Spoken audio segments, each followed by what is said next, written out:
Gustavo Souza, que fará a introdução desse painel. Bom dia a todos. Com esse painel, nós tivemos o intuito de discutir as questões sindicais, principalmente em função da reforma sindical que está sendo proposta hoje no nosso país. Então, nós quisemos analisar como é que está essa relação hoje no Brasil entre sindicatos, como é que está o papel dos sindicatos no Brasil, fazer um debate de qual é o papel que o governo tem de trabalhar e de influenciar nesse campo de relações coletivas, não é? Então, queremos propor questões como se o modelo sindical atual brasileiro da década de 50 ainda cabe, se a proposta de reforma sindical que está sendo proposta apresenta mudanças benéficas e que realmente vão endereçar os problemas que estamos vendo e enfrentando diariamente na nossa sociedade, e se realmente vamos começar a ter uma ocupação dos postos de trabalho e um efetivo desenvolvimento do nosso país. Muito obrigada, Gustavo Souza. E vamos, então, iniciar a primeira exposição do professor de Direito da Universidade de Queensland. Ele desenvolveu Suri Ratnapala.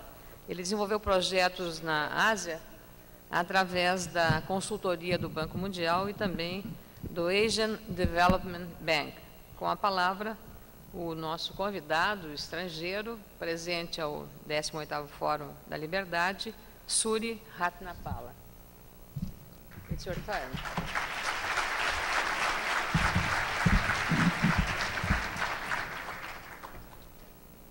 Thank you very much.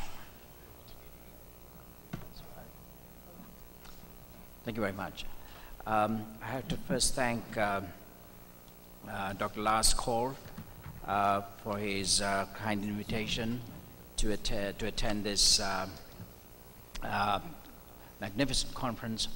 I must say I have been extremely impressed with the scale of the conference and the organization of it. I have actually not come across any event like this elsewhere, although I have been speaking around the world at different times.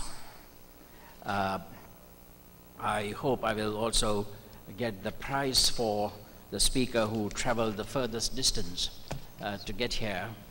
I traveled from Australia for 44 hours, having first missed, not missed, but the first plane that I got in did not take off for 3 hours, as a result of which we had to miss 3 more planes, and I ended up traveling for 44 hours to get here on time, and I am not regretting that. I'm very happy to be here. When I was invited to talk to you about the future of work from the point of view of law and government, I thought about it for some time because I had not addressed this issue for a while. However, I found this very interesting indeed. Now, one of the great philosophers of the 17th century, John Locke, in his second treatise, pointed out or theorized that men agree to live under government only to have their lives, liberty, and property protected, not for any other reason. And I believe that this idea remains the fundamental philosophical proposition of a liberal society. I might draw your attention also to another great legal thinker, a legal historian, Sir Henry Maine. He made the observation that societies or progressive societies tend to move from the status, from a situation of status to a situation of contract. In other words, from a feudal kind of society to a society that is based on the principle of free contract. Now, a society based on contract presupposes three things. It presupposes self-ownership, or the ownership of one's own labor. It presupposes private property, and it presupposes the sanctity of promises.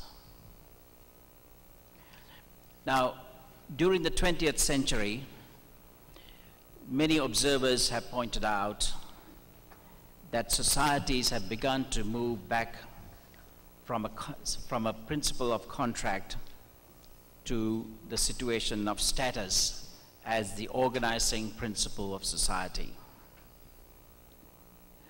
Now, I believe that the struggle between the principle of contract or freedom and the principle of status or control is one that is at odds with each other, and the battle between these ideas is going to be the future of work in the 21st century.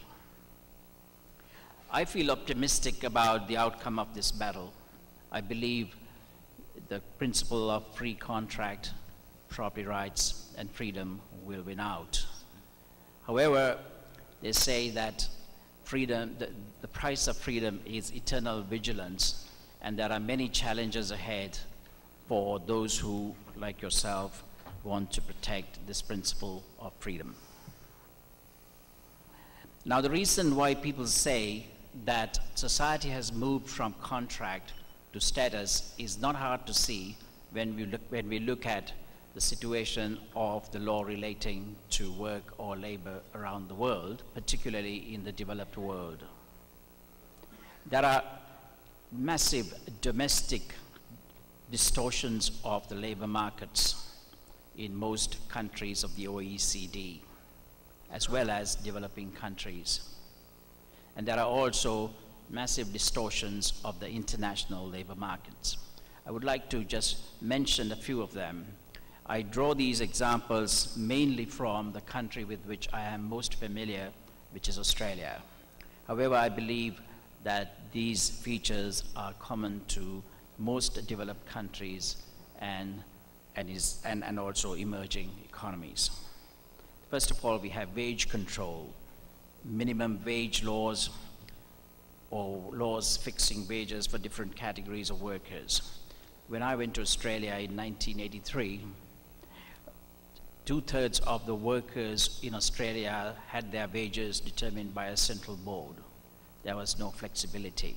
Things have changed, but for a long time, a council of about 10 men and women decided what any employer could pay an employee, irrespective of the productivity of the employee or the state of the financial state of the company concerned. So you can understand why at that time, early 1980s, the Australian economy was not doing so well.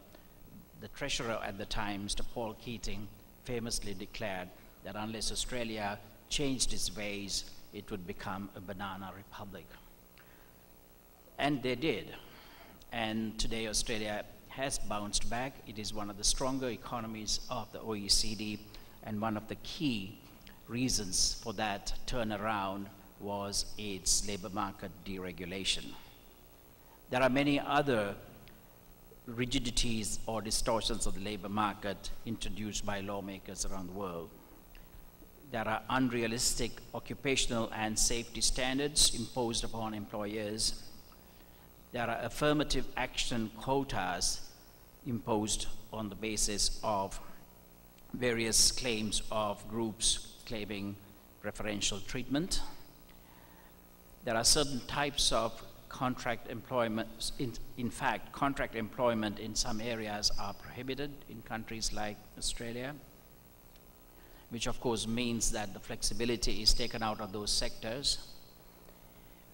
There are certain legal advantages conferred on employers and employees, in the bargaining process, and here the obvious advantage has been the historical position given to trade unions in the 20th century, which gives them a bargaining position that seriously distorts the labor markets. And another factor that is not often noticed and commented on is the state control of education. State education is not responsive to demand in the marketplace. In Australia, state education has had the effect of creating a huge army of graduates with nothing to do, and they have had to retrain, and great subsidies are given to universities irrespective of the demand for the courses that they offer, and there has been a need for great restructuring in this sector, which has been happening gradually. Then there is subsidization of selected industry, tariff protection of certain industries. These all impact on labor and on work. There are closed shops, which is the English term for arrangements whereby only one trade union or a registered group of persons can be employed in any sector. And the Australian High Court, which is the highest court in the land, actually approved of this arrangement, although it was a clear violation of some provisions of the Australian Constitution, in my view. Then there is state regulation of training and accreditation, which creates rent-seeking situations, creates unnecessary training requirements, and puts pressure on prices of services. There are artificial all-or-nothing entry standards to professions. There are unfair dismissal laws where an employee cannot be dismissed even for misdeeds without going through a long process of a tribunal hearing. And that is one of the matters that is being debated in the public arena in Australia at the moment. It is said that unemployment in Australia, which now stands at about 5.5%, will fall even more dramatically if the unfair dismissal laws are removed or modified. There is paternalistic restriction of employment of classes of persons, such as minors. And on this I have much to say, but I do not think I will have the time, because I think it is quite patronizing for developed countries to be telling people, parents of poor countries and indeed children, that they should not go to work to support their families, because I believe I was born in a very poor country, and I was raised in a very poor country, and I know how much it helps for children to work. Obviously, it is not right for children to be exploited and for children to be cruelly treated, but that is not the case in most instances. It is a well protected kind of work, which is the source of liberation for financial liberation for a lot of families.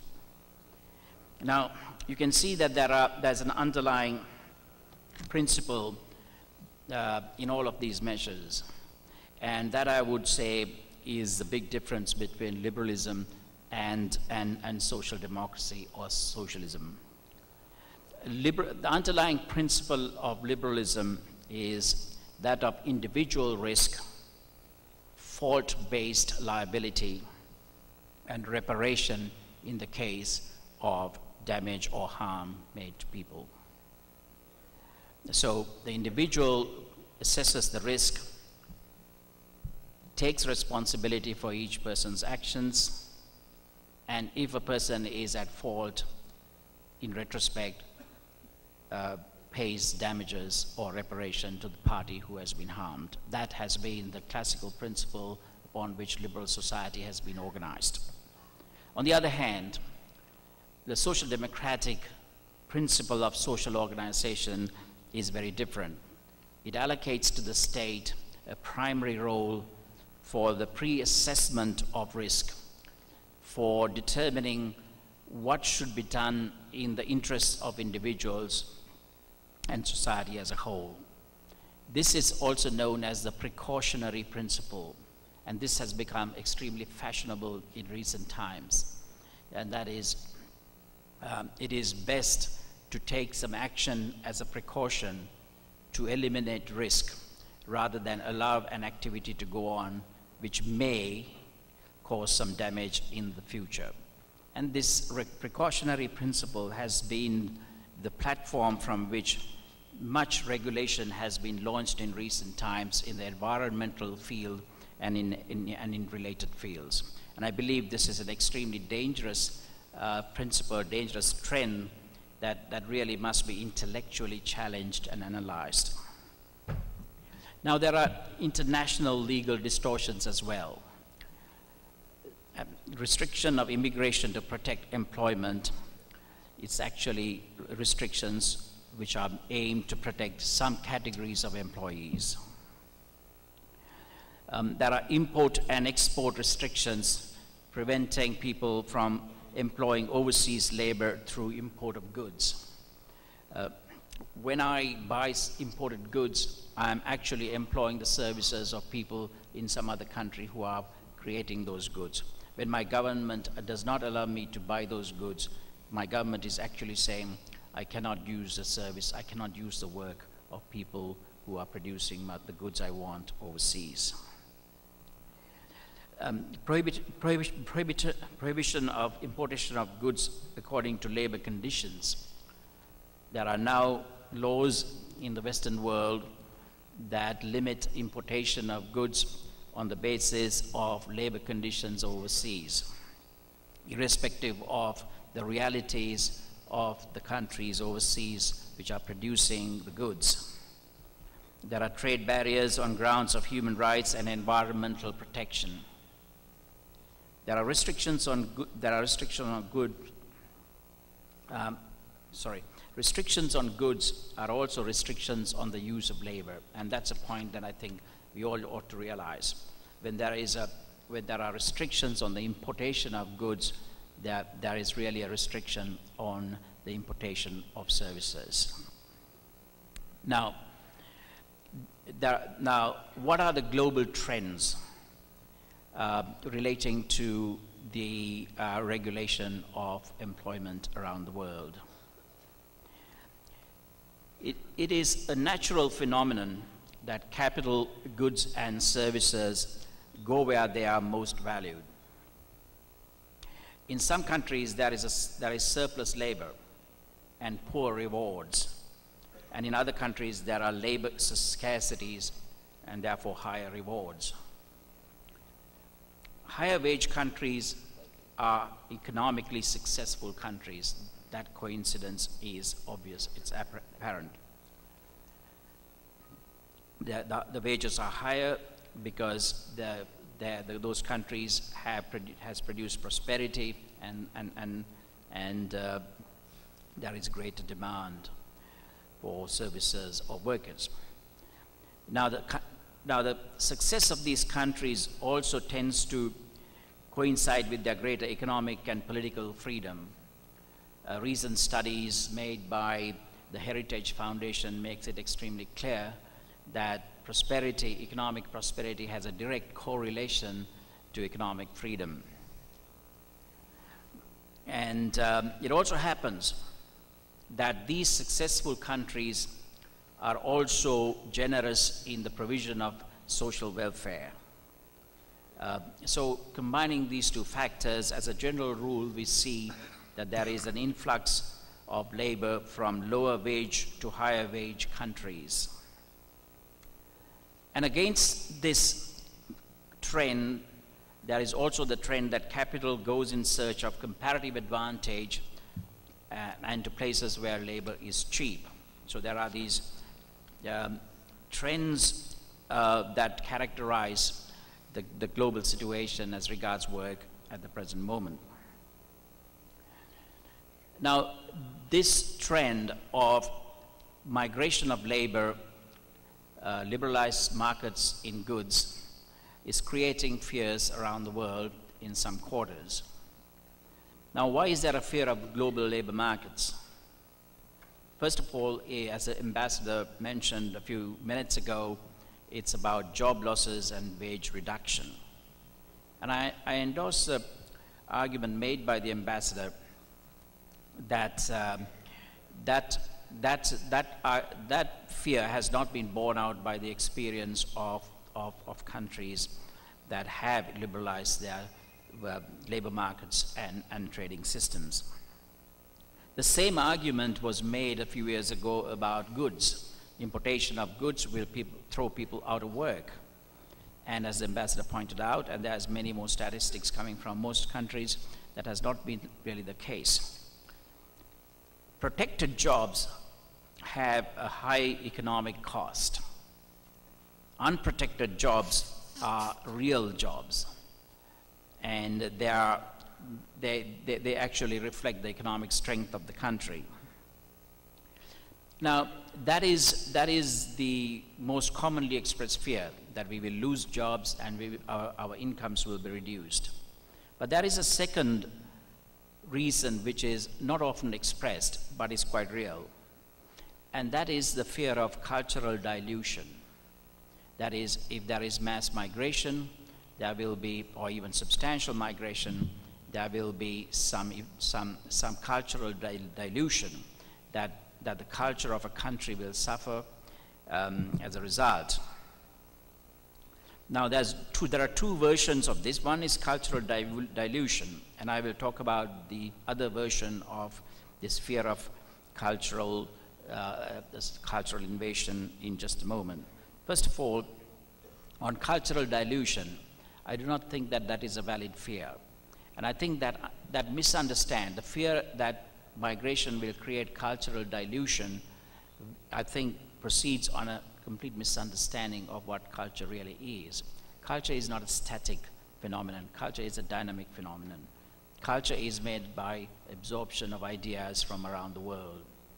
I think Brazil is one of the finest examples of a vibrant culture that has been built from people who have migrated from all parts of the world.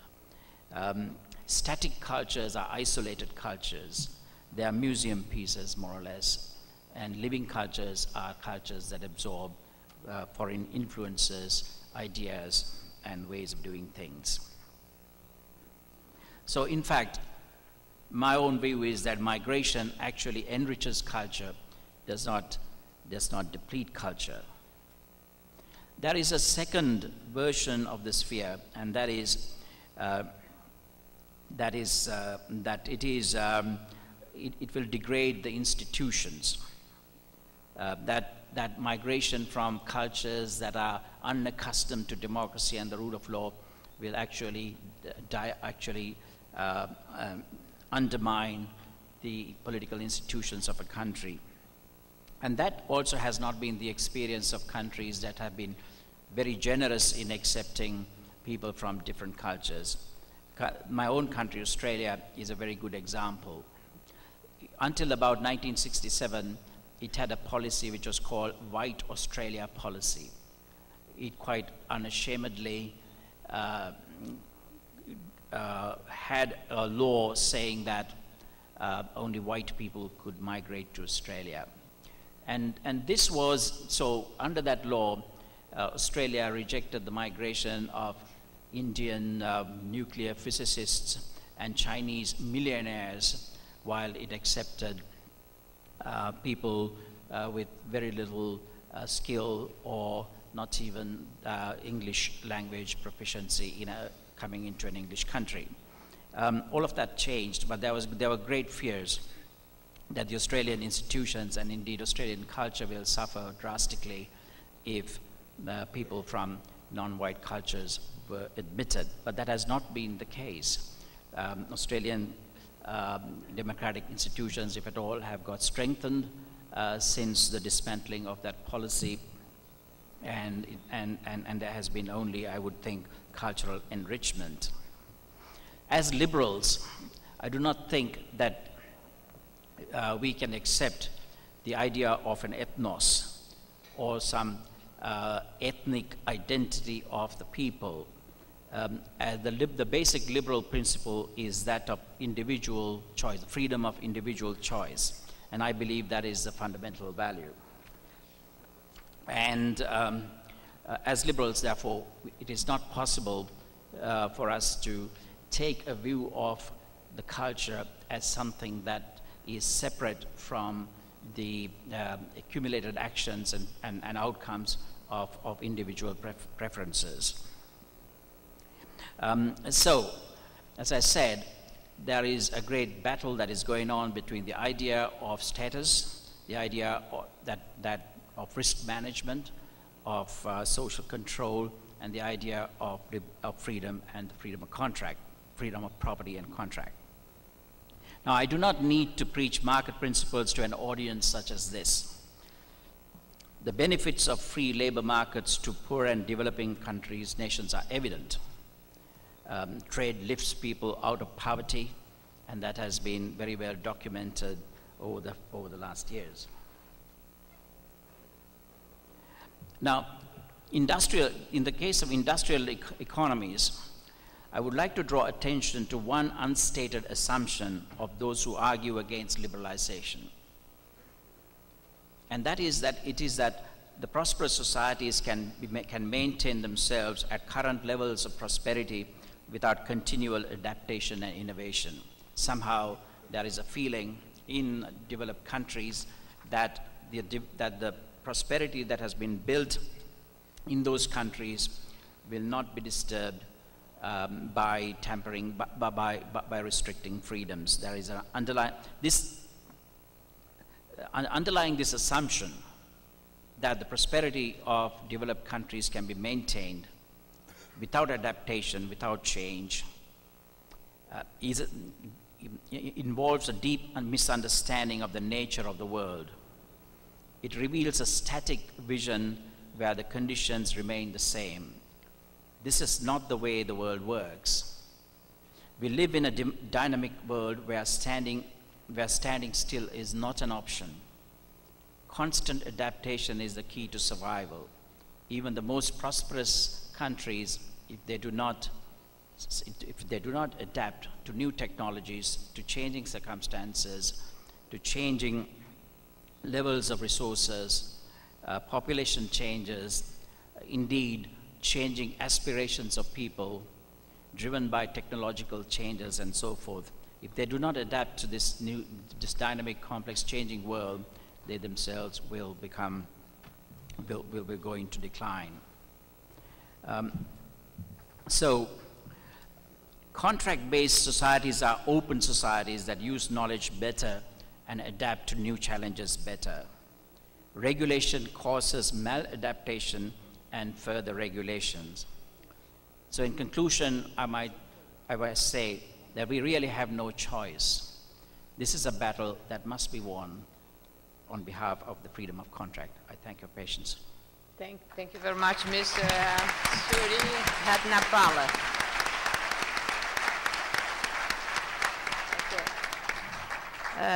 Agradecemos a participação do professor, Dr. Suri Ratnapala, e eu agora convido o Dr. Oded Grajev, que é o nosso segundo expositor, formado em Engenharia Elétrica na Escola Politécnica da Universidade de São Paulo e pós-graduado pela Escola de Administração de Empresas da Fundação Getúlio Vargas. Ele fundou a empresa Grow, Jogos e Brinquedos, e preside o Instituto Ethos de Empresas e Responsabilidade Social.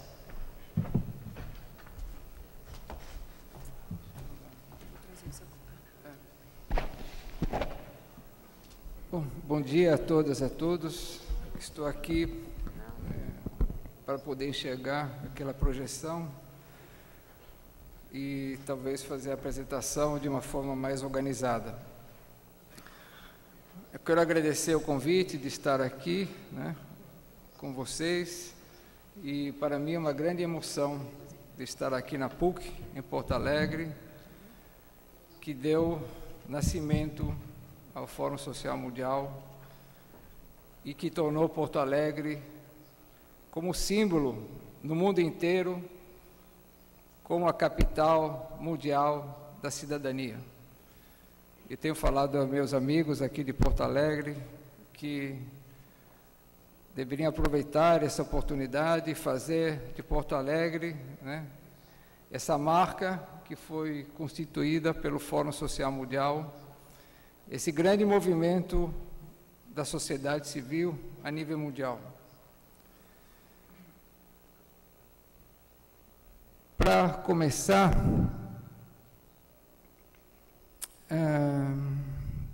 queria apenas passar para vocês alguns dados que certamente vocês todos conhecem sobre o panorama social e ambiental que hoje temos no mundo. E os dados não são os mais animadores. Dados não produzidos por mim, mas pelas Nações Unidas, por todos os institutos de pesquisa que vocês possam aceder, pelas universidades, e que mostram que cada vez mais cresce hoje no mundo a distância entre ricos e pobres.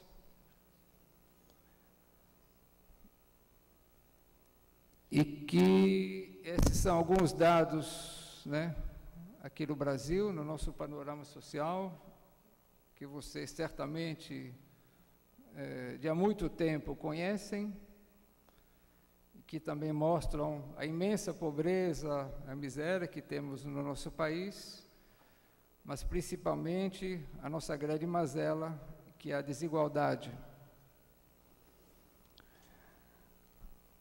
Estes são os números que mostram, ao longo das últimas décadas, o crescimento do PIB brasileiro. O Brasil, no século passado, foi o país que mais cresceu no mundo. Ao mesmo tempo, esta é a nossa curva de distribuição de renda, que praticamente não se mexeu ao longo de todo esse tempo. O que significa que crescimento econômico não necessariamente leva a uma maior justiça social. O Brasil, como vocês todos sabem, é um dos países campeões mundiais da desigualdade social. Essa é a nossa curva de distribuição de renda. De um lado, a porcentagem da população e, de outro lado, a quantidade de renda oferida pelas pessoas. E essa é a nossa grande, no meu ponto de vista, vergonha nacional. Porque todos os recursos que nós necessitamos para acabar as nossas mazelas estão aqui no Brasil, desde que realmente possa atender às nossas inúmeras carências. Parece que nós, brasileiros, esquecemos tudo aquilo que as grandes lideranças religiosas, espirituais no mundo pregavam ao longo de toda a história.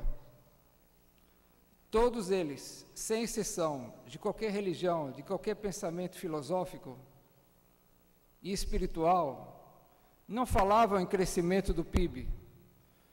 Todos eles pregavam e conclamaram e lutaram pela justiça social. E parece que nós, brasileiros, esquecemos de todas aquelas pessoas que, ao longo da história e ao longo de toda a história das religiões, pregavam como objetivo máximo do ser humano que é a luta pela justiça. E vários deles, por causa disso, perderam a vida. Vários, ao longo da história. É isso que nós produzimos ao longo da nossa história. Essa curva de desigualdade social. Quero, nesse momento, chamar a atenção para vocês, que querem, e até certamente todos querem mudar essa curva, para sermos o país mais justo socialmente, chamar a atenção de vocês sobre um aspecto importante, que precisa ser abordado, debatido por todos, que é a questão de financiamento privado de campanhas eleitorais.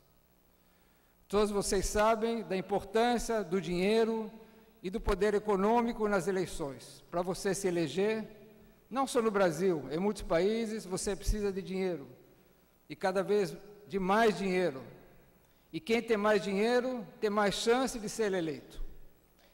E aquele que é eleito, tanto para o legislativo como para o executivo, na grande maioria tem que responder àqueles que o financiaram. E já tem que pensar na próxima campanha, buscando financiadores para a sua reeleição.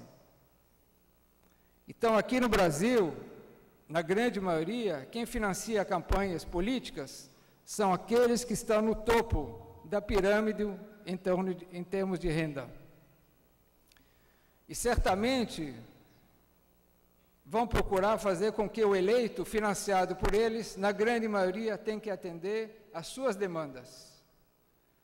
O que perpetua essa linha, essa curva de desigualdade.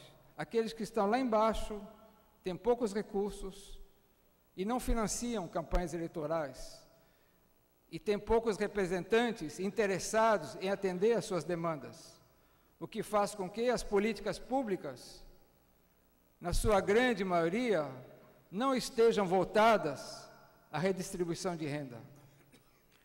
Por exemplo, na questão do emprego e do salário, se um marciano viesse aqui no Brasil e perguntasse o que é importante para a sociedade brasileira, a primeira coisa que acho que ele deveria olhar é a nossa distribuição da carga tributária, porque os tributos foram feitos para penalizar aquilo que não é importante e para aliviar aquele aspecto que é importante para a sociedade brasileira.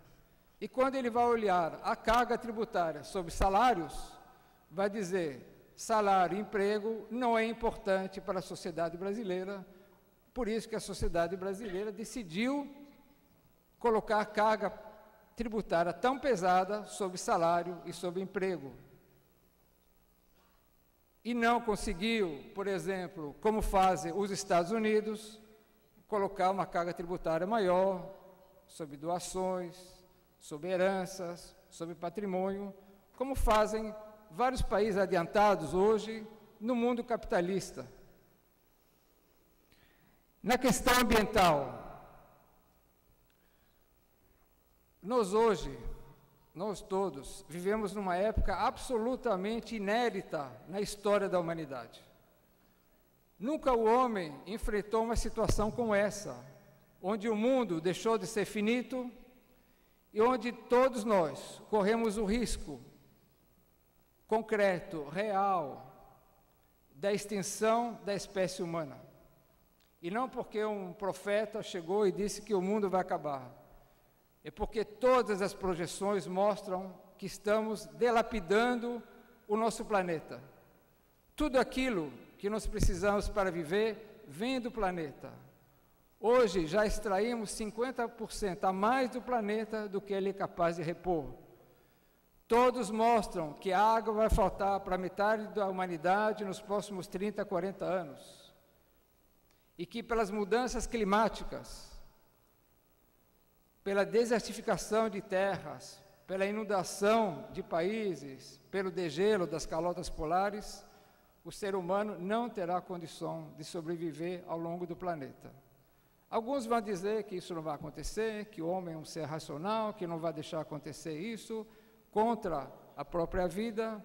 Infelizmente, ao longo da história, e na vida pessoal de muitos de nós, e na vida empresarial, a gente decidiu mudar de vida após grandes desastres. Mas dessa vez, o desastre pode ser fatal. Podemos não acreditar nas universidades, no Instituto de Pesquisa, na ONU, mas eu acho melhor a gente se prevenir e pensar no nosso modo de consumir, de produzir, e na herança que vamos deixar aos nossos filhos e netos. Nunca poderemos dizer a eles que nós não fomos informados, porque eles vão nos dizer: vocês sabiam o que vocês fizeram. Vários alertaram certamente aqui para vocês sobre a poluição do Guaíba. Tietê e Pinheiros em São Paulo eram rios onde as pessoas nadavam, bebiam, pescavam. Tinha uns caras lá falando dessas coisas e a maioria dizia: não, isso não vai acontecer. Então vocês conhecem o estado do Rio Pinheiros, Tietê, Mata Atlântica, Guaíba, Pampulha, enfim. Tudo mostra que a nossa história em relação ao meio ambiente não é a mais elogiável possível. Por isso que se fala tanto hoje, e cada vez mais, do desenvolvimento sustentável, que é uma maneira da sociedade viver garantindo que as próximas gerações terão condições de vida e que o planeta possa recuperar os seus recursos e não ser até o esgotamento de seus recursos esgotados. E aqui uma tabela entre os 20 países de melhor qualidade de vida do mundo, IDH da ONU, e de outro lado os 20 países de melhor competitividade econômica, extraído numa fonte, e acho que insuspeita para vocês, do Fórum Econômico Mundial. E mostra que, não por coincidência, dessa lista de 20 países, 15 são os mesmos, porque cuidavam das suas pessoas, da sua sociedade, promoveram a redistribuição de renda, e vocês veem que os países escandinavos, que são aqui entre os primeiros colocados, são os melhores em termos sociais, e apesar da enorme carga tributária que eles têm, são os melhores em termos de competitividade econômica. Então a questão não é o tamanho da carga tributária, mas de quem paga e quem recebe. Só para vocês terem uma ideia, esses países adotaram a redistribuição de renda como seu grande projeto estratégico, dizendo: se todos vão estar mais ou menos bem, nós vamos estar bem. E eles levam tão a sério, por exemplo, que a multa de trânsito naqueles países não é a mesma para todos, ela é sempre proporcional à renda do infrator. Então eles acham que é mais justo, se eu tenho muito dinheiro, pagar uma multa maior pela mesma infração, do que aquele que ganha pouco e que comete a mesma infração. Acho que é um dado importante para todos analisarem. E a responsabilidade social empresarial. E aí eu quero falar do trabalho e do papel das empresas, né? O que no fundo, responsabilidade social empresarial? Na vida a gente pode fazer tudo de várias maneiras diferentes. Cada um de nós pode estar aqui, pode sair, fazer inúmeras escolhas. Por isso que nós somos seres políticos. Político no sentido de fazer escolhas baseados em nossos valores e nossos princípios. Nós somos seres dotados desse dom de fazer escolhas, e tudo na vida pode ser feito de várias maneiras diferentes, inclusive gerir uma empresa. E a responsabilidade social é uma maneira de gerir a empresa que procura impactar as pessoas da forma mais positiva possível. A empresa impacta nos funcionários, nos consumidores, na sociedade, na comunidade, nos investidores, nos consumidores, nos acionistas, no governo, no meio ambiente. E a responsabilidade social é agir sempre de uma maneira que procura promover os impactos mais positivos possíveis. Isso significa que eu acho que eu vou voltar para aquele outro microfone, porque eu tenho mais facilidade de olhar, parece que tem a projeção aqui, aí facilita a minha apresentação.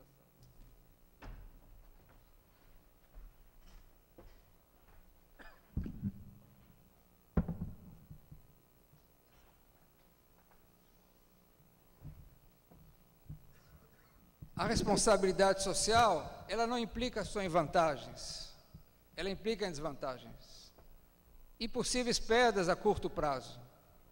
Por exemplo, se eu sou pego pelo guarda rodoviário e a multa por excesso de velocidade é 100 e a propina para ele é 50, se eu resolver agir de uma forma socialmente responsável e não subornar o guarda, eu tenho uma perda. Em vez de 50, vou pagar 100. E assim por diante. Por isso que uma escolha que inclusive implica em perdas. Aliás, E no momento das escolhas, que implica em perdas, que realmente a gente sabe se a gente está agindo de uma forma ética e socialmente responsável. Não somos não aquilo que falamos, não somos aquilo que fazemos. Eu estou falando aqui, não significa nada. O que significa é aquilo que a gente faz. E no momento das escolhas, e aí que as coisas realmente acontecem, e aí que a gente sabe se age ou não age de forma socialmente responsável. Mas a grande vantagem da responsabilidade social é a oportunidade de fazer as coisas certas. Todo mundo sabe o que é certo ou errado de fazer. Todo mundo sabe. E a responsabilidade social é agir na sua empresa da maneira que ele sabe que é a maneira certa, que é a maneira de melhorar a vida das pessoas. O que significa, a médio e longo prazo, maiores lucros e menores riscos. Esta é uma curva da Dow Jones, da Bolsa de Nova York. A curva de baixo é a curva que acompanha o preço das ações, da média das ações da Dow Jones.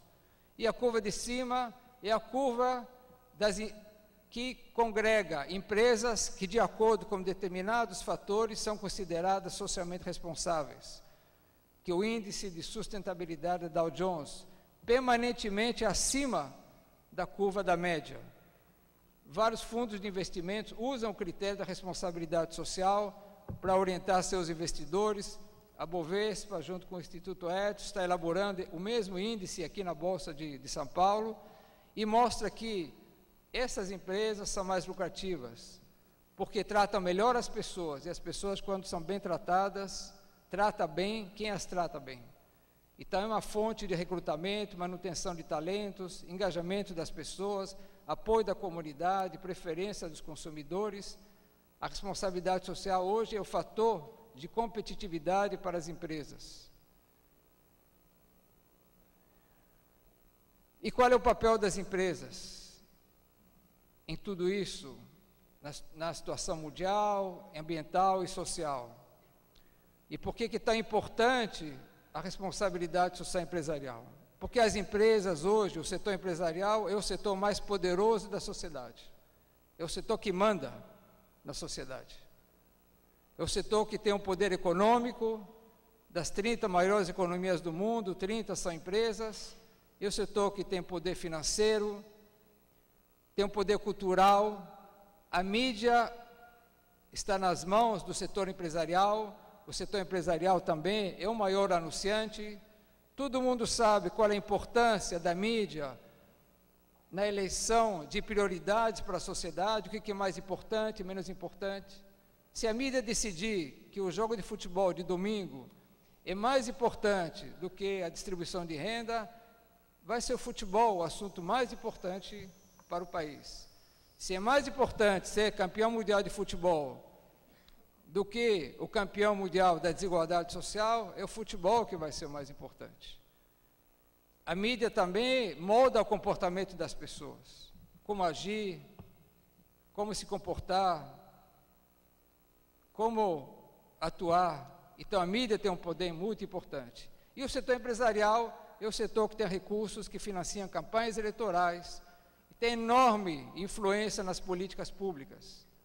Vocês todos sabem disso, eu que venho do mundo empresarial sei disso, conheço governos, vocês todos sabem qual é o peso nas decisões de governos no Brasil e fora do Brasil, influenciadas pelo poder econômico das empresas.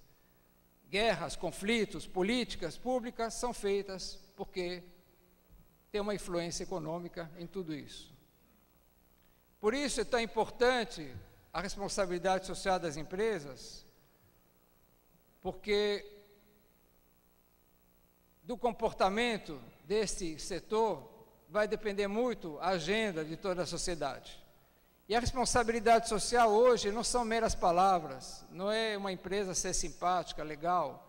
A responsabilidade social hoje é gerenciada, administrada, gerida pelas empresas que entenderam a responsabilidade social, da mesma forma que são geridos os indicadores econômicos e financeiros, através de indicadores, através de instrumentos de medição e de gestão. Aqui eu vou dar um exemplo para vocês dos indicadores ethos, por exemplo, em relação ao público interno. São indicadores que procuram valorizar a diversidade no ambiente de trabalho. Então, você, por exemplo, nesse indicador, temos vários estágios dentro do processo, entre um estágio de informalidade de determinado aspecto, até uma estruturação maior daquele processo. Então, estágio 1, estágio 2, cada vez mais organizado, estruturado, avaliado, monitorado, planejado e acompanhado. Estágio 2, estágio 3 e estágio 4. Esses indicadores permitem a autoavaliação para qualquer empresa, em que estágio ela está em relação à responsabilidade social. É fácil acompanhar, é fácil medir, é fácil planejar. E esse outro estágio, onde esse assunto nem é tratado na própria empresa. Temos também informações que a gente chama binários, sim ou não. Se a empresa tem ou não tem determinadas políticas. Por exemplo, se tem política em relação aos deficientes físicos, se paga salários iguais para homens e mulheres, na mesma função hierárquica, se oferece flexibilidade de horário para homens e mulheres com filhos menores de 6 anos, e assim por diante. Você tem sim ou não. E você tem também os indicadores numéricos, porcentagem de mulheres em cargo de chefia, de negros, a relação dos salários de homens e mulheres.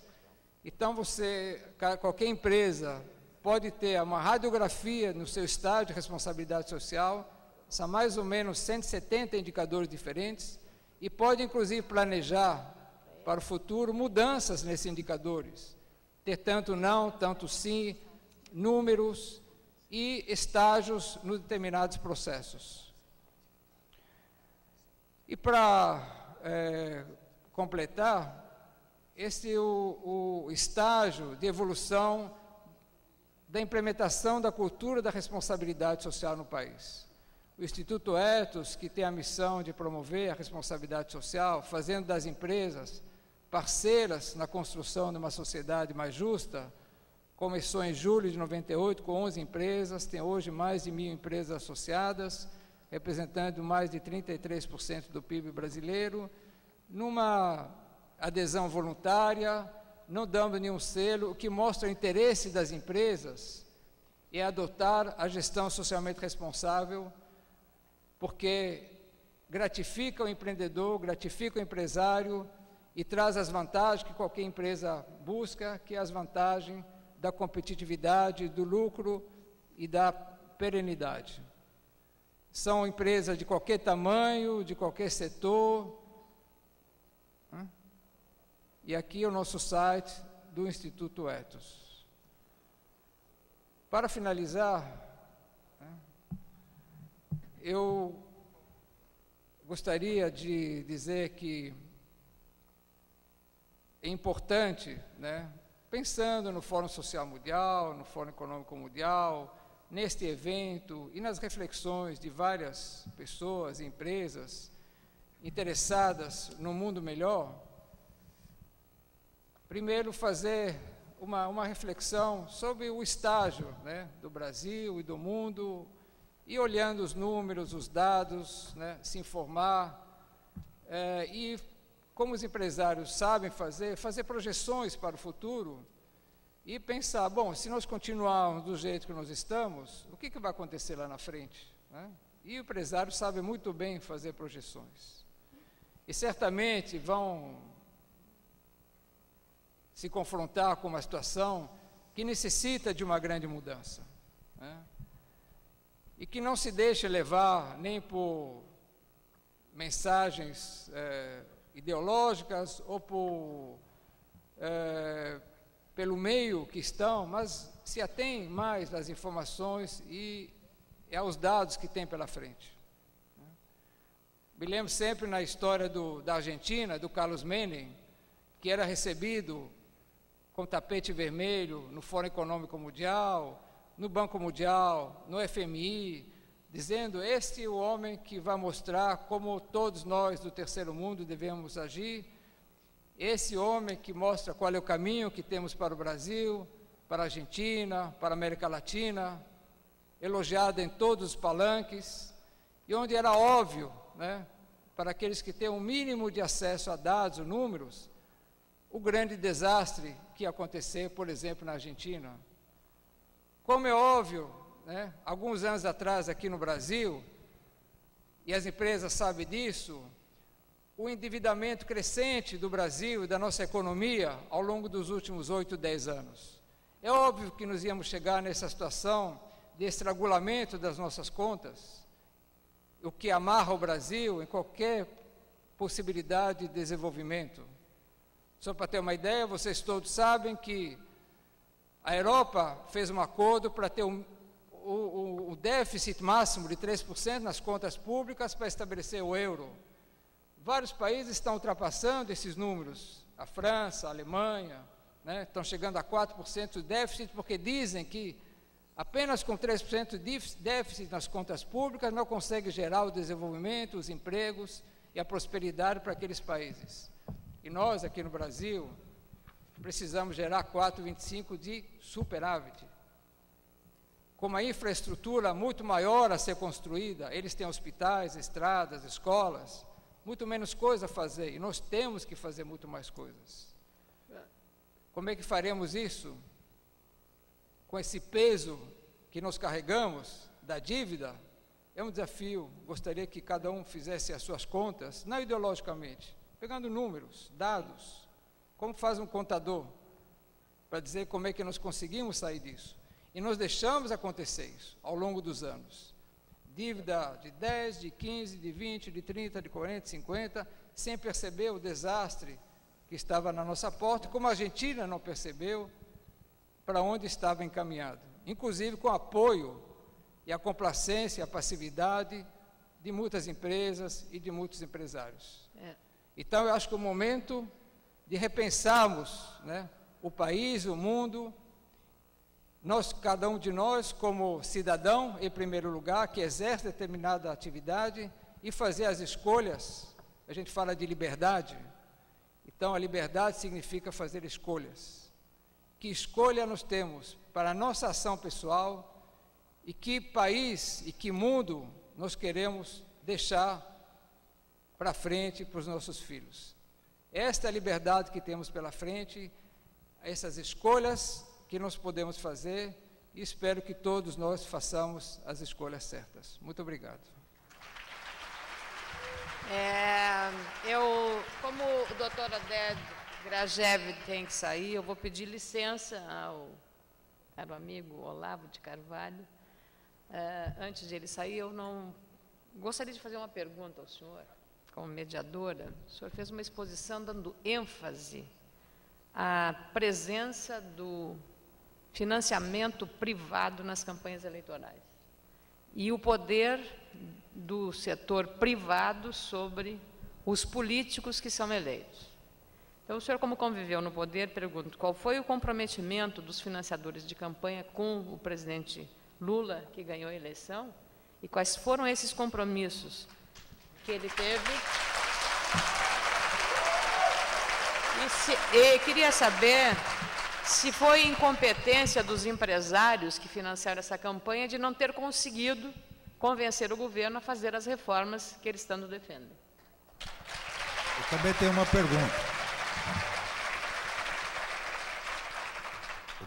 pergunta. Posso fazer?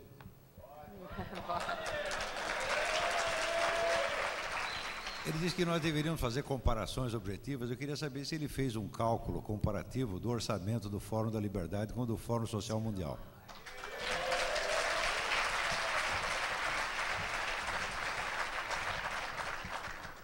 Bom, primeiramente queria explicar a questão do horário. Até sexta-feira tinha uma determinada programação e ontem soube que a programação mudou. Então, eu tenho um compromisso na hora do almoço e e até sexta-feira, até ontem, né, a programação ia ser diferente, ia terminar meio-dia, né? Então, quero pedir desculpa a você, mas não foi a minha responsabilidade. Quanto a financiamento de campanha, eu acho que estou falando algo que todos conhecem, né? Eu como empresário, eu participando, né, não como político de carreira, mas participando de eleições, né, em várias eleições, né, sei o que se passa na hora de financiar campanhas, né. Aliás, todos os números que saem oficialmente das campanhas eleitorais, todos vocês, ou muitos de vocês, sabem que são números fictícios. A grande parte de financiamento de campanha, eu estou falando de campanhas em geral, vereador, prefeito, governador, deputado estadual, federal, qualquer. Uma boa parte é feita ilegalmente ou por fora. Estou falando algo que todos vocês conhecem e sabem. Porque as empresas, na grande maioria, ou as pessoas não querem aparecer para depois serem cobradas, né, nas listas oficiais e fazem contribuições de uma forma ilegal. O senhor também faz? Não?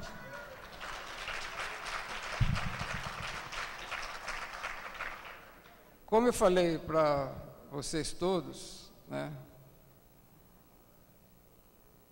a grande felicidade é a gente procurar fazer a vida da forma que a gente acha, da forma correta. E na minha vida, tanto empresarial como na vida pessoal, procuro, nem sempre acerto, fazer e aplicar aquilo que eu acho, que eu penso, que eu falo. Por isso que deu tão certo, tanto a minha vida empresarial, a Fundação Abrinq que eu criei, a legitimidade que se adquiriu tanto no Instituto Ethos. Imagina se eu, como presidente ou fundador daquelas entidades, ou de outros movimentos sociais, agisse de forma diferente. Isso que me dá, né, tanta gratificação por sempre procurar, nem sempre acertar, agir de uma forma que eu acho certa. Então, certamente, essa pergunta tem uma resposta óbvia. Então,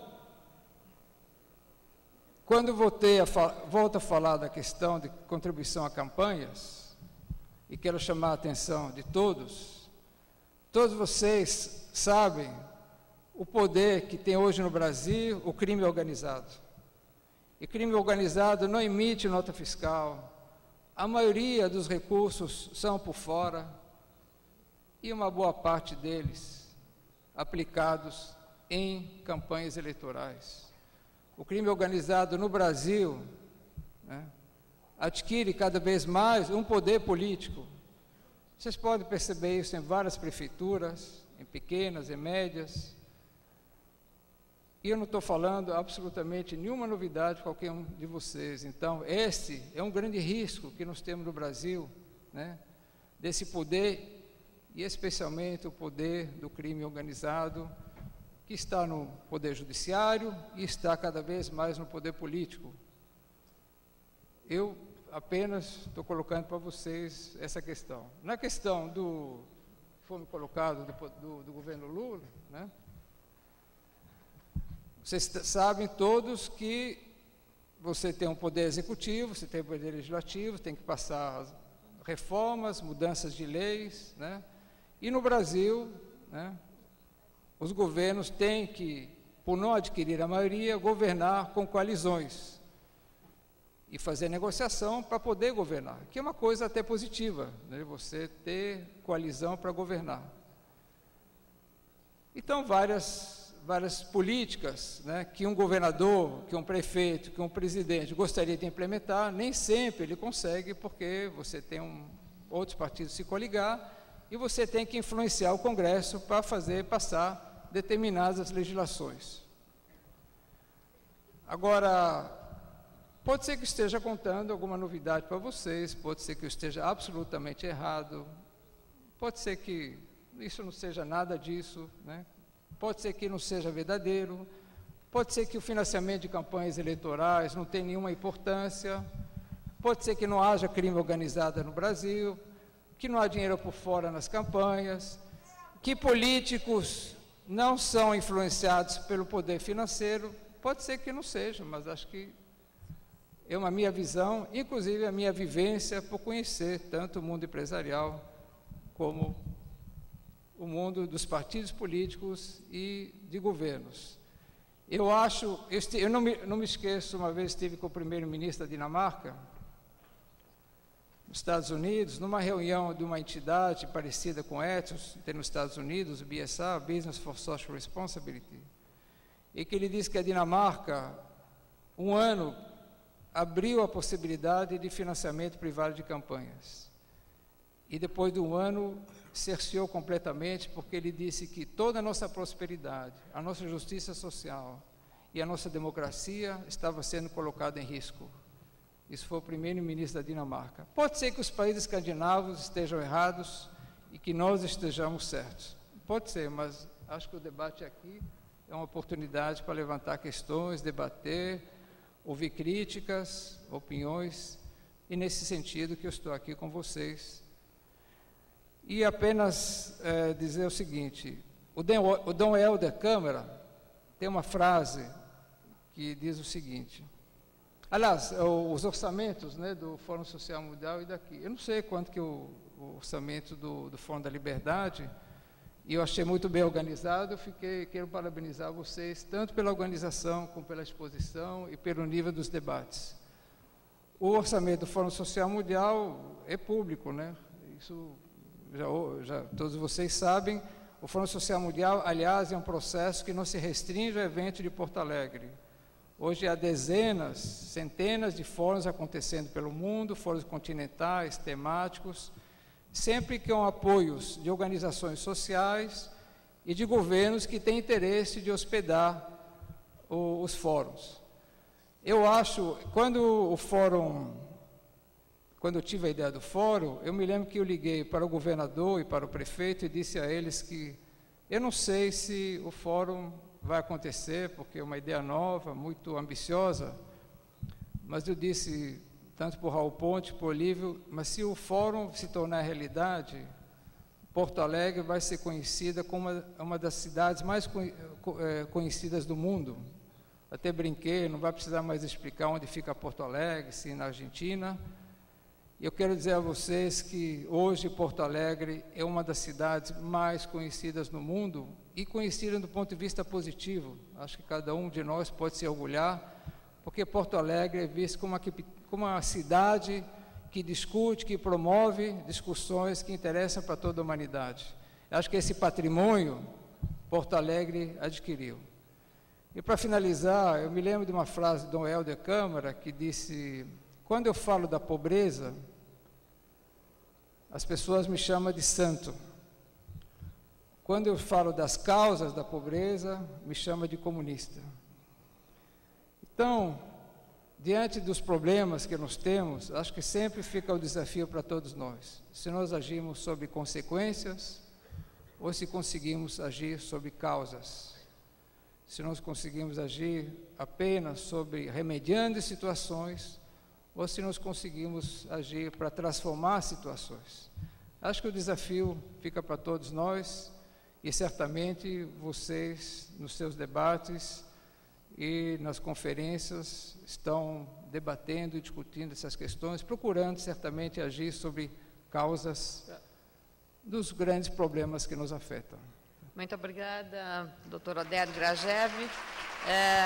Respeitosamente, a plateia lhe agradece a colaboração neste encontro, o 18º Fórum da Liberdade, como diz o nome, é plural e tem todas as posições aqui, que é a forma melhor de crescimento humano para todos. Muito obrigada, senhor, pela colaboração. Muito obrigado. Agradeço a gentileza do nosso palestrante, conhecido de vocês, Olavo de Carvalho. Então, passo a palavra ao senhor agora.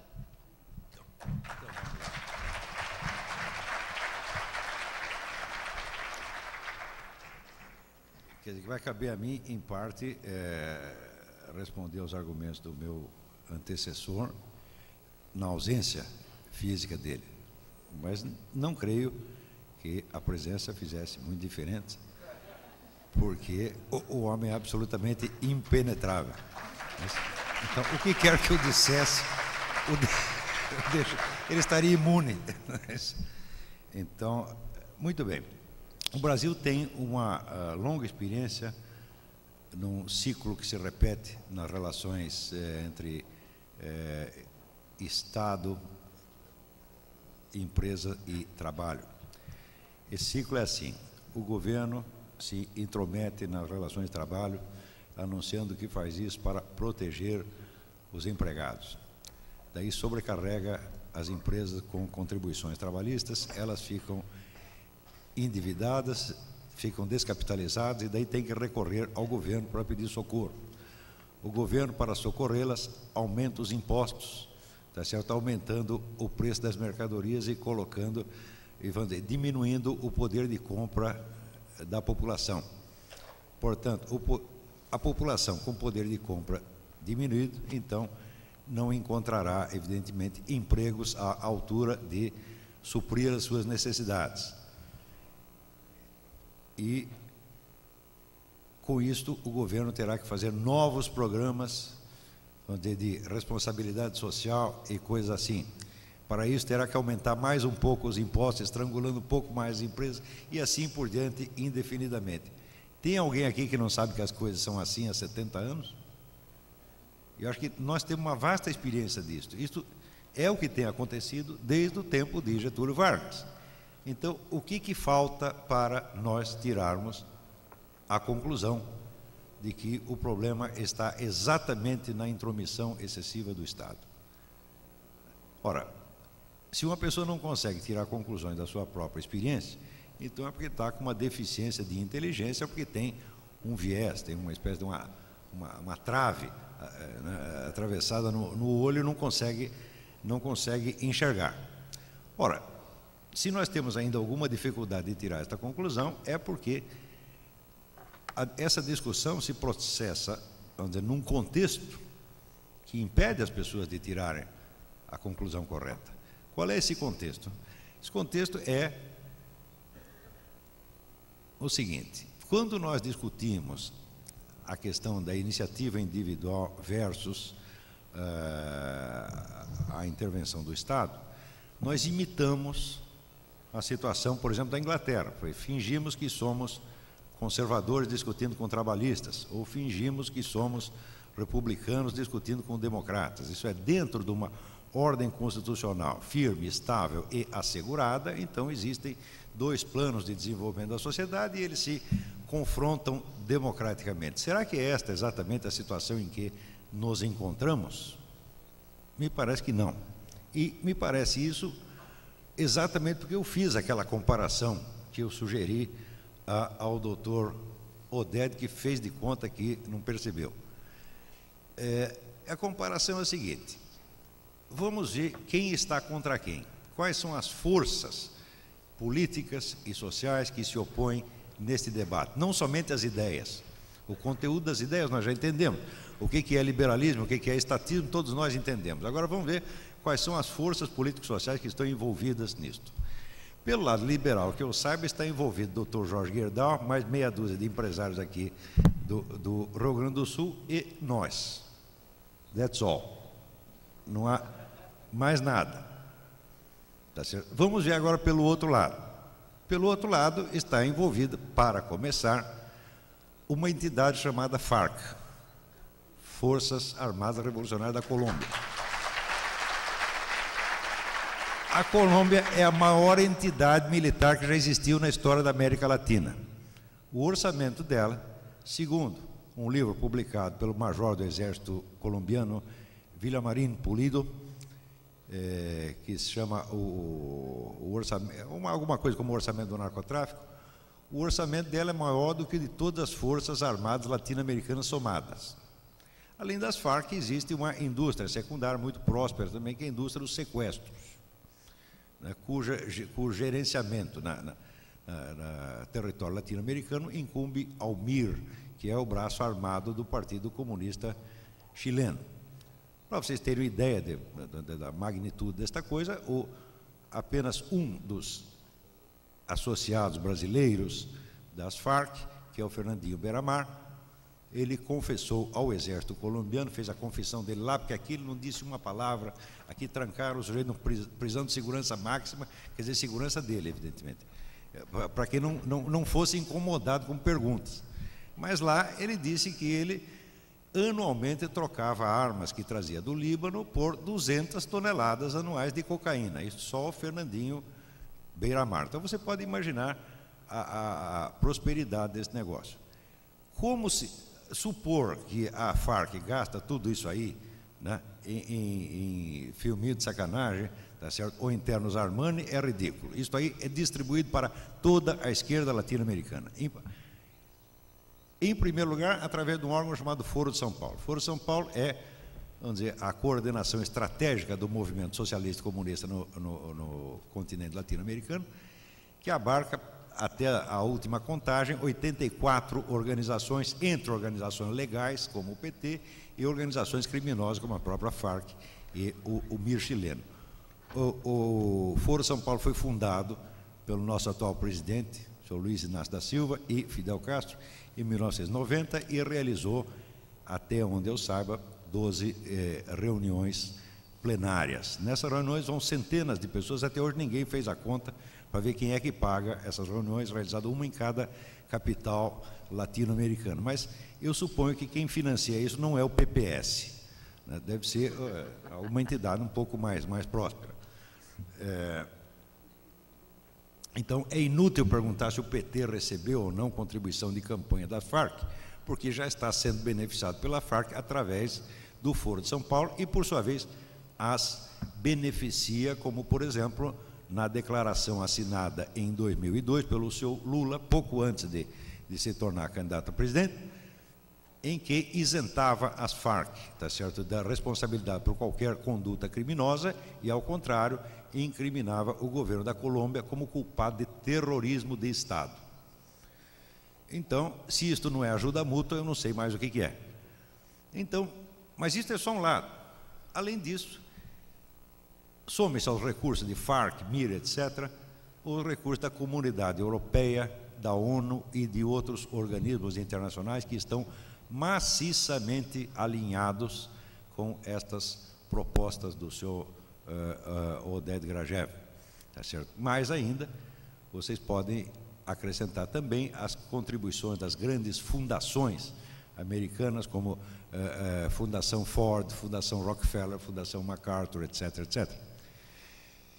Quando me perguntam, mas por que estes cidadãos que são capitalistas contribuem tanto para o socialismo? A resposta é o seguinte: eles não são capitalistas coisíssima nenhuma. Eles são, sociologicamente, uma coisa que eu chamo de metacapitalistas. É um conceito que eu desenvolvi baseado no estudo especialmente dessas famílias, dessas grandes fortunas dinásticas. O metacapitalista é um sujeito que ganhou tanto dinheiro com a economia de mercado, mas tanto dinheiro, mas tanto dinheiro, mas tanto dinheiro, que ele não quer mais estar submetido às oscilações do mercado. Ele começa a pensar nos seus netos e bisnetos. Como é que ele vai garantir o bisneto, né, contra a roda da fortuna, que é o mercado? Só tem um jeito: dominando o mercado através do Estado. Isso quer dizer que, a partir de um certo nível de crescimento, essas grandes fortunas deixam de ser forças propriamente econômicas e se tornam forças políticas de natureza dinástica, tá certo? Então, com um interesse evidente no monopolismo estatal, do qual são intimamente associados. Este é um fenômeno bem característico do século XX, e é somente isto que explica, vamos dizer, a proximidade entre estas grandes fortunas e os movimentos socialistas, comunistas, etc., fascistas, etc., etc. Muito bem. Porém, além de todo este dinheiro, ainda tem o fenômeno do dízimo, porque dizem que, antigamente já diziam que o PT não é um partido, é uma seita. Deve ser verdade, porque além de ser presidido por um homem sem pecado, recolhe dízimo. Quer dizer,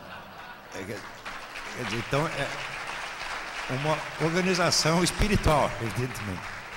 Então ainda tem o dinheiro do dízimo, que é o quantia incalculável. Agora, depois de tudo isto, né, o doutor Oded olha para tudo isso e ainda acha que os fulanos estão pobrezinhos e decide fundar o Instituto Ethos, que aglomera ali mais ou menos 25% do PNB para socorrer esses desamparados. E depois de tudo isso, fala mal do financiamento privado das campanhas, não é isso? E sugere que nós devemos fazer as contas. É uma pena que eu não esteja aqui para ouvir tudo isso, mas garanto que seria inútil. Eu tenho alguma prática de psicologia, quando eu estou na presença de um homem insensível, eu reconheço imediatamente. O que quer que eu diga a ele não vai afetá-lo no mais mínimo que seja.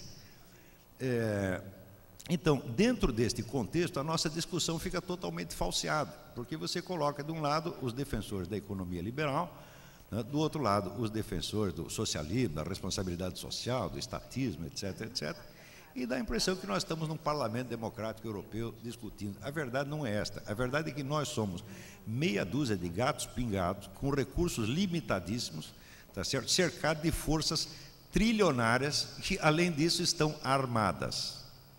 Porque nós podemos perguntar quantas armas tem o movimento liberal conservador aqui no continente? Quantas armas o IEE tem? Não é isso?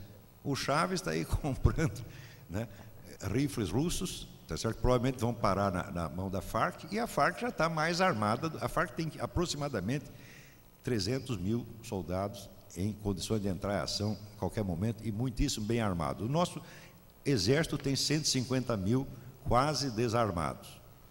Ou seja, o confronto já se tornou absolutamente impossível. Por isso, quando eu vejo um oficial das nossas Forças Armadas dizendo que as Forças Armadas não devem combater o narcotráfico porque sua função não é de polícia, seria uma desonra para as Forças Armadas, olha, eu acho isso uma desculpa maravilhosa que eles acharam para não enfrentar um inimigo mais forte. Essa é até desculpa honrosíssima, você lava a honra das Forças Armadas e pula fora da encrenca. Isso é tipicamente brasileira, esta conduta. Então, como o contexto nosso já está falseado, nós mesmos, às vezes, contribuímos para falseá-lo um pouco mais. Por quê? Porque nós chamamos o Dr. Oded, chamamos o senhor Roberto Freire, tá certo? E lhes damos democraticamente o direito de se expressar, exatamente como eles fazem conosco no Fórum Social Mundial, que, como vocês sabem, estava cheio de liberais e conservadores. Então, note bem, nós aqui, vocês do Fórum da Liberdade, o IEE, o Dr. Jorge Gerdau, vocês estão praticando a democracia, mas não pensem que vocês estão dentro de um debate democrático. O debate só é igualitário aqui, lá fora não é não. Lá fora nós estamos brigando com FARC, com poderes trilionários, tá certo, que tem recursos financeiros ilimitados à sua disposição e ainda faz de conta que os ricos exploradores somos nós. Isso é tudo muitíssimo engraçado. Mas, quando uma coisa é absurda, tá certo, e ela é repetida na sua cara, com esta tranquilidade do Dr. Oded e de outras pessoas, você que fica inseguro. O sujeito chega e mente na sua cara, tá certo, mas com tranquilidade, você está nervoso, então dá a impressão que o sujeito que está tranquilo, que está dizendo a verdade, e que você é apenas um louco. Mas isso já me aconteceu muitas vezes. Eu conheci um sábio que dizia o seguinte: olha, se um sujeito diz calma e tranquilamente que 2 mais 2 são 5, e o outro retruca indignado, espumando, que são 4, todo mundo vai acreditar no primeiro. É exatamente o que tem acontecido aqui. Essa tabelinha que apareceu aí, por exemplo, do índice de desenvolvimento humano, tá certo, comparado aos impostos, ela deveria ser confrontada com uma outra tabela, que é aquela do índice de liberdade econômica, que é publicado anualmente pelo Wall Street Journal, e que muitos aqui, eu creio que conhecem, porque a intervenção do Estado na economia é óbvio que não pode ser medida somente por impostos, mas por um conjunto de fatores limitadores. Então, confrontado, né, o índice de desenvolvimento humano com o índice de liberdade econômica, é óbvio, é evidente que os países que têm mais desenvolvimento humano são sempre aqueles que têm mais liberdade de mercado, ainda que em alguns casos tenham impostos mais altos. Tá certo? Que é uma pena, eu não sabia que ia ser mostrada esta tabela aqui, mas eu creio que muitos aqui conhecem este Índice de Liberdade Econômica, que é a publicação anual do Wall Street Journal. Em todo caso, não é muito difícil. Se tem alguma dúvida quanto aos dados que eu forneci por alto a respeito do suporte financeiro do movimento socialista, estatista, etc., etc., eu sugiro 2 sites da internet. Um que se chama www.activistcash.com. Tá certo? É o dinheiro dos ativistas. Então, mostra toda, vamos dizer, a rede desses movimentos beneméritos que lutam por um mundo melhor e quem o sustenta. E o outro é um site fundado pelo David Horowitz, que é um grande batalhador liberal conservador americano, e o site se chama www.discoverthenetwork.com. Os dados quanto a quem sustenta essa gente estão todos lá. Muitas vezes o modo de sustentação é um pouco ambíguo, como aconteceu, por exemplo, na campanha de John Kerry à presidência da República. Uma das fontes de financiamento deste movimento, que eu esqueci de mencionar, é o senhor George Soros. Tá certo? Mas não pense que o George Soros tem assim tanto dinheiro para jogar fora. Ele não tem. Tá certo? E como não tem, ele faz o seguinte expediente. Ele fez a contribuição de 20 milhões de dólares para a campanha presidencial de John Kerry. Agora apareceram as contas e viu-se que as ONGs ligadas a George Soros, antes disso, tinham recolhido do governo americano 30 milhões de dólares. Então ele fez a doação de 20 e embolsou o troco de 10. Né, certo? Com a generosidade e a responsabilidade social que é inerente a essas pessoas que se preocupam com o futuro melhor. Tá certo? Só para encerrar, inserindo melhor, ainda tem tempo? 1 minuto. 1 minuto? Então não dá. Bom, mas só para... Olha a plateia, é o queridinho da plateia? É o queridinho da plateia, 5 minutos. Obrigado. Só para encerrar isso aqui, então, existe um segundo fator no contexto que nos impede de tirar as conclusões certas. Esse é um fator de ordem intelectual. E ele vem da tradição imensamente forte que tem a ideia de mundo melhor e a ideia da participação de todos para a construção de um futuro melhor. Esta ideia, ela evidentemente, ela supõe uma ideia de continuidade da história humana. Quer dizer, ela encara a história humana como um fio contínuo que se dirige a um estado supostamente melhor que nós teríamos amanhã ou depois. Contra isso, é preciso lembrar que qualquer ideia de continuidade histórica é necessariamente apenas simbólica. Não tem materialidade alguma, porque, como já dizia Santo Agostinho, tá certo? Mais de 15 séculos atrás, o fio do tempo para a espécie humana, ele é escandido, ele é cortado pelo fenômeno da morte. Ninguém ficou vivo ao longo de uma evolução histórica de 300 anos, tá certo? Para ser nem a testemunha e nem um agente contínuo daquilo. Toda a ação histórica é escandida, é cortada pela morte e pela substituição das gerações. E a continuidade é apenas um elemento simbólico que aparece na cabeça dos historiadores da geração seguinte. Eles criam uma unidade que é puramente conceptual ou simbólica. A verdadeira estrutura da vida humana, tá certo? Nós encontramos apenas, nunca na continuidade histórica, mas na continuidade biográfica da existência do ser humano, que consiste com a sua continuidade orgânica sobre a Terra. É nesta continuidade biográfica que se encontra, vamos dizer, a base para a verdadeira compreensão do processo social. Quando eu falo em continuidade biográfica, eu estou querendo lembrar exatamente aquilo que dizia o nosso colega de nome impronunciável, não consegui saber como é o nome dele. Suri. O primeiro, Suri. Bom, é mais fácil do que o sobrenome. Suri. Então, a questão, vamos dizer, do risco individual. Quer dizer, viver é correr riscos, é tomar decisões, e essas decisões vão fazer o tecido da sua vida. Você não tem, como a história, um prazo indefinido para continuar tomando decisões. Um dia você vai morrer. E no instante que você morrer, a diferença entre estar vivo e estar morto é só uma. Enquanto você está vivo, você pode mudar. Depois que você morreu, a sua história fechou. Exatamente como no famoso verso que Stéphane Mallarmé escreveu sobre o túmulo de Edgar Poe. Tel qu'en lui-même enfant, l'éternité le change. Quer dizer, a eternidade o transforma finalmente naquilo que ele era. A forma daquele indivíduo fechou. E ele passa para uma outra espécie de existência. Agora ele existe como forma fixa. Ele não pode mais ser mudado. Isto não tem nada a ver com religião.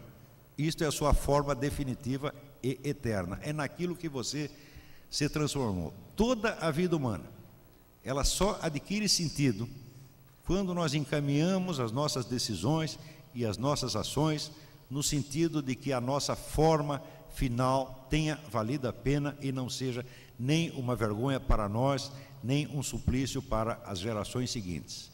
Aqueles que, em vez de ter em vista essa estrutura real da vida humana, nos propõem concepções da história que se dirigem a futuras sociedades melhores, em primeiro lugar, estão nos tirando fora da estrutura da realidade, fora da estrutura real do tempo e estão nos colocando dentro de uma visão hipnótica. É somente dentro desta visão hipnótica que pode aparecer que o Dr. Oded Grajew é o pobrezinho, defensor dos pobrezinhos, e eu sou um maldito explorador capitalista. Muito obrigado.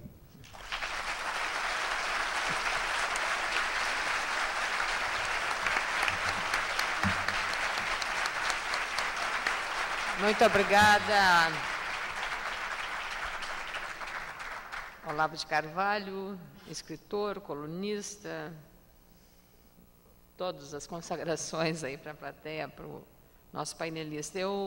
Como nós estamos já muito atrasados e teremos um painel importante em seguida, farei apenas uma pergunta para cada painelista. A primeira pergunta para o professor Suri, eu vou dizer a pergunta que chegou, que ele já tem em mãos. A pergunta é a seguinte: se a flexibilização da legislação trabalhista no Brasil não exigiria também, de parte da região, o mesmo comportamento em relação à legislação trabalhista. Mas o Gustavo vai fazer uma pergunta ao Dr. Suri, que acrescenta a esta que ele já tem em mãos. No mesmo sentido, se governos e sindicatos deveriam ter o poder de determinar salários mínimos ou a liberdade individual de contratar deveria prevalecer sempre? E como a inexistência de salário mínimo e a prevalência dessa liberdade individual de contratar poderia privilegiar a justa distribuição de renda?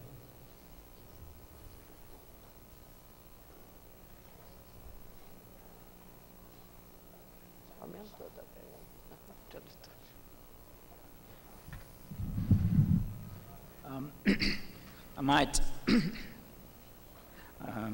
address the first question. I must say I don't know the differences between the labor laws of Brazil and Argentina.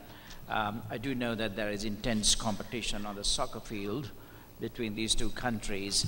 Apart from that, I'm not entirely sure what the points of feud are.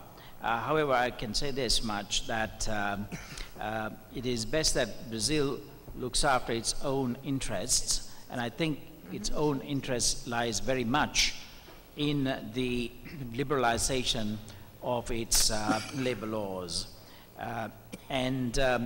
If Brazil can give itself a competitive edge over its neighbors, so be it.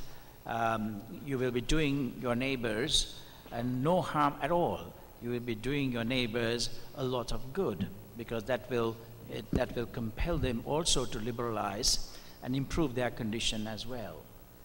That's my simple answer to that question from the audience.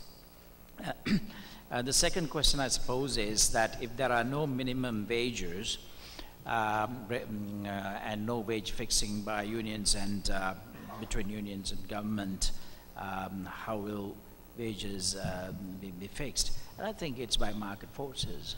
I mean, you can't go beyond that. Let us look at it this way. if you want to create more goods, if you want to create more cars, produce more cars or television sets or whatever, how best should you do it? Do you actually set up some sort of central authority to produce these goods? We had an example of that. There was competition between a system which produced cars through government factories and a system where motor cars were produced by private companies, and we know who won. I think that principle applies even to work. If you can have, if free markets produce better goods and more goods, why shouldn't free markets produce better jobs and more jobs? And by better jobs, I mean real jobs and better paid jobs. Free markets improve, free markets improve demand, and it will create demand for jobs as well. Muito obrigada, professor. Agora, então, a última. As duas perguntas, como fiz para o professor Suri e para o Olavo de Carvalho, para a gente encerrar o painel, porque em seguida terá, como antecipei, o painel com os empresários, o professor Max Allier, Carlos Eduardo Moreira Ferreira e Dagoberto Lima-Godoy. Para Olavo de Carvalho, o que o senhor pensa a respeito dos políticos brasileiros? A corrupção ainda é um problema muito grande? Como o senhor acha que isso pode mudar e se não falta preparo para os nossos políticos? Como o trabalhador irá acreditar no Estado ou no país? E a outra pergunta, a ONG Parceiros Voluntários, dirigida por Maria Helena Johan Peter, também é promovida por uma meta capitalista? Eu não ouvi nada. Não? Não entendi. Eu estava pensando na outra pergunta, não entendi essa. Então, pode ser uma de cada vez. Posso. Então, com relação à classe política brasileira, ela é horrível, evidentemente. E a história dela é a história de um declínio ininterrupto desde o tempo do Império. Se você comparar, vamos dizer, os ministros, senadores do tempo do Império com agora, você vê que nunca parou de cair. Uma das causas disso é uma coisa que é apresentada sempre como solução, quando as pessoas dizem, nós precisamos renovar a classe política. O Brasil já tem uma das taxas mais altas de renovação da classe política a cada eleição. É praticamente 50%. Então, isso quer dizer que você não estabiliza uma classe política. E não estabiliza, o que acontece? É um sujeito que saiu do nada, ele se elegeu uma vez, ele pensa, puxa, eu preciso de 2 mandatos para eu me aposentar. Tá certo? Essa é a primeira preocupação, já é a reeleição seguinte. Tá certo? Então, quanto menos tempo o indivíduo tiver para ficar na vida política, bom, mais isto é um convite à corrupção e à total irresponsabilidade. Ele não sabe quanto tempo ele vai poder ficar ali, então tem que roubar rapidinho, tá certo? Ou pelo menos tem que não se comprometer profundamente com nada, tá certo? Então, até a inexistência de uma classe política mais antiga, mais tradicional, é uma das causas disso. A outra causa é a própria fragilidade cultural e intelectual do país, que também, nas elites intelectuais, a decadência é pior ainda, talvez. Quer dizer, pegar um fenômeno chamado literatura brasileira, ela acabou. Isso não existe mais. A nossa referência literária ainda é dos anos 50 e 60. Mas se você pegar qualquer publicação literária daquele tempo, você vê que havia um círculo enorme de escritores importantes, interessantes, com muita coisa para dizer, e hoje você não tem mais nada. Quer dizer, a própria decomposição da linguagem no Brasil, da linguagem jornalística, por exemplo. Nós estamos entrando cada vez mais na língua de pau.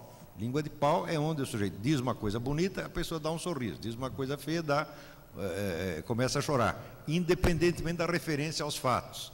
Quer dizer, você tem já uma ligação direta entre a palavra e o estímulo emocional, independentemente de a que a palavra esteja se referindo. Ou seja, a palavra está se tornando um instrumento de ação pavloviana, não a serviço da inteligência humana, mas exatamente da burrice e da conformidade geral. Dentro disso, como é que podemos ter políticos que prestem? O que falta fazer no Brasil é praticamente tudo. Vamos lá. Já redescobriu o país. Então, a última, para terminar, a ONG Parceiros Voluntários, que é dirigida por Maria Helena Johan Peter, também é promovida por uma meta capitalista? Você acha que o Dr. Jorge Gerdau é Rockefeller? Alguma vez o Dr. Jorge Gerdau pensou, como John D. Rockefeller, que a concorrência é um pecado? Não, é que o senhor não... Deixa eu terminar. Alguma vez tentou usar o Estado como instrumento para estrangular seus concorrentes? O dia que ele fizer isso, ele terá entrado na classe dos metacapitalistas. Por enquanto, é um capitalista com muita honra. É que essa pergunta seguia aqui.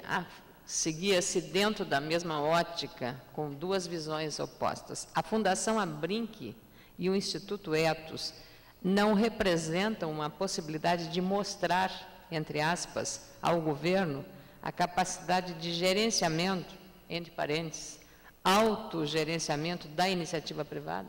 Não. Primeiro que nada disso é autônomo, nada disso sai da iniciativa privada. Isso veio tudo da ONU. O senhor Oded não tem uma menor dúvida, é um braço da ONU. Ele sabe perfeitamente o que ele está fazendo. Ele está trabalhando para um grande esquema de poder metacapitalista internacional, tá certo? Que está intimamente unido a essas forças de esquerda latino-americanas e não tem nada a ver com capitalista. Tá certo? Quer dizer, a fonte do dinheiro dele é capitalista, quer dizer, a empresa dele. Mas qual é a fórmula de socialismo a qual nós estamos tendendo? Será que tem um tempinho para explicar isso? É interessante. Nos anos 20... Democracia é isso. Democracia aqui é obrigado, democracia representativa. Está aí, ó, mandado. Obrigado. Vamos esticar um pouquinho e tentar explicar. Nos anos 20, o Ludwig von Mises já havia demonstrado que a economia socialista, a rigor, é impossível. É impossível também por um motivo muito simples. Economia socialista é economia planejada. Para fazer economia planejada, você tem que fazer orçamento. Para fazer orçamento, você tem que fazer cálculo de preço. Como não tem mercado, não tem preço. Como não tem preço, não tem cálculo de preço, portanto não tem economia planejada, portanto não tem socialismo. Esse argumento é absolutamente irrespondível. E quem mais se preocupou com isso no mundo não foram os capitalistas, mas justamente os socialistas. O ministro da Economia da Iugoslávia, Eduardo Cardelli, passou anos tentando resolver esse problema, viu que não tinha solução, inventou lá um arranjo que ele achou que podia responder a isso, mas esse arranjo era tão fraco que nunca foi levado à prática. Isso é que não há ninguém na liderança comunista séria do mundo que não esteja consciente, desde os anos 30, de que um comunismo no sentido pleno, um comunismo com estatização total dos meios de produção, é impossível. Sendo assim, foram trabalhando sucessivos arranjos e chegando a esta fórmula do socialismo meia-bomba, na qual você conserva uma certa margem de liberdade para, quer dizer, a iniciativa privada, para que ela, amarrada por todas as partes, por impostos, por leis trabalhistas e pela sua criminalização geral, tá certo? Continue trabalhando, produzindo riqueza para sustentar e fortalecer o esquema político, judicial e policial socialista. Tá certo? De modo que, preste bem atenção, o indivíduo simplesmente defender a iniciativa privada não fará dele um liberal. A simples defesa da economia privada pode coexistir com o socialismo perfeitamente. Quer dizer, o que vai caracterizar a posição liberal não é somente isso, mas a defesa das liberdades públicas, tá certo? E a defesa de certos valores morais tradicionais. Sem isto, se for a pura defesa da economia privada, isso até o doutor Oded pode fazer. Obrigada, Olavo de Carvalho. Muito obrigada, doutor Suri Ratnapala. Obrigada, Gustavo.